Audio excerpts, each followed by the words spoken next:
Hello guys বন্ধুরা, আজকে আমি শালগম আনছি। এটা আর এক অপর নাম হচ্ছে ওলকপি, ঠিক আছে।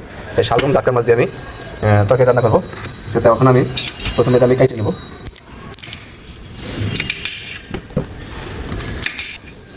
শালগম আমি কেটে নেব, ঠিক আছে। একবারে জ্বালা এবার চলে নেব, কেটে নেব। চিকন চিকন করে কেটে পাতা পাতা করে কেটে নেব, ঠিক আছে।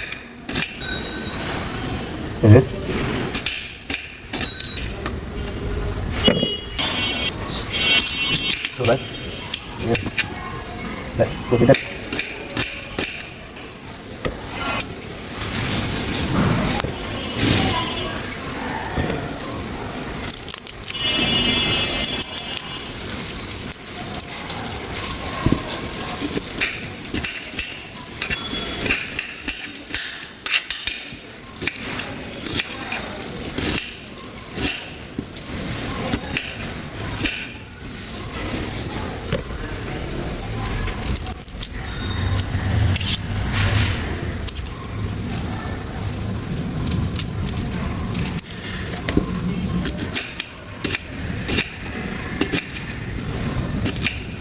সো আমার কপি কাটা শেষ।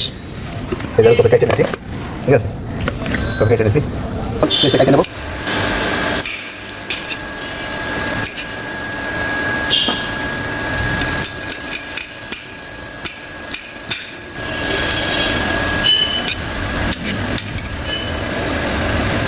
এই যে আমার পেস্ট কাটা শেষ।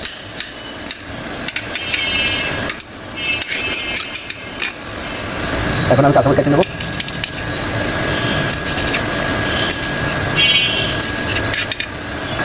এই যে আমার মরিচ কাটা শেষ। তো আমি এখন টমেটো কেটে নেব।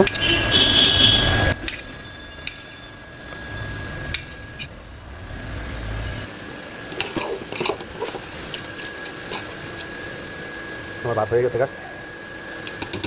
একটা করে পাতিলে বসাইলাম জাটকা মাছ দিয়ে ওলকপি তরকারি রান্না।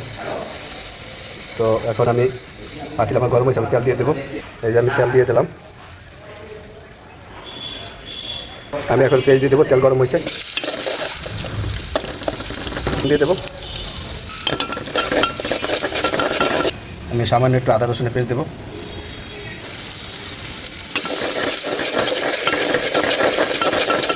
আমার পেস্টটা বাদামি কালার হয়েছে, আমি একটু পানি দিয়ে দেবো। আমি এখন কাঁচামরিচ কুচি দিয়ে দেবো। আর এখানে আছে হলুদের পাখি, ধনিয়ার পাখি আর মরিচের পাখি। আমি এখন মশলাটা কষাই নেব। এই যে আমি এখন টমেটোগুলো দিয়ে দেবো।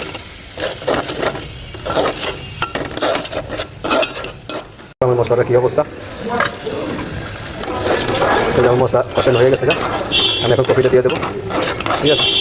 এখন কপিটা দিয়ে দেবো। আমি কপি দিয়ে দিলাম।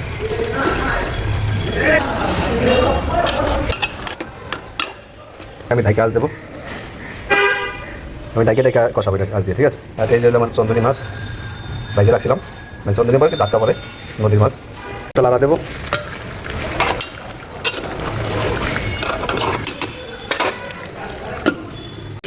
লাড়া দেবো। আমি এভাবে সবজিটা কষাই নেব। এই টমেটো জাটকা মাছ দিয়ে তরকারি। টমেটোটা আপনি যদি এখন গালাইয়া দেন তাহলে কিন্তু স্বাদ বেশি হয়, সচের মতো, ঠিক আছে। টেস্টি টেস্টি ভাত থাকবো, ঠিক আছে।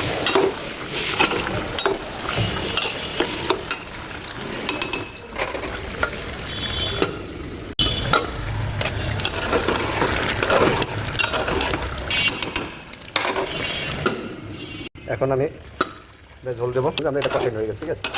তো এখন আমি একটু ঝোল দিয়ে দেবো। আমি ঝোল দেবো। তরকারির রং থাকবো টস, ঠিক আছে। সেই একটা কালার হবে, তরকারি খাইয়ে স্বাদ পাইবে। এখন আমি মাছ দিয়ে দেবো। এই যে আমি মাছ দিয়ে দিলাম। এখন আমি ডাইকে আঁচ দেবো, ঠিক আছে। ডাইকে আঁচ দেবো। এই এখন ডাইকে আঁচ দেবো। এখন দেখবো যে আমার তরকারি কী অবস্থা। মাশাআল্লাহ, আলহামদুলিল্লাহ, আমার তরকারি হয়ে গেছে গা। এই যে সেদ্ধ হয়ে গেছে গা। হ্যাঁ, এখন আমি তরকারি উঠে এলাবো। তো তার আগে আমি একটু খাইয়ে দেবো তরকারি। এই যে আমি অল্প একটু খাইয়ে দেবো, চেষ্টা করবো, ঠিক আছে। এই যে আমার ওলকপি, জাটকা মাছ দিয়ে ওলকপি আমি খাইয়ে দেবো এখন।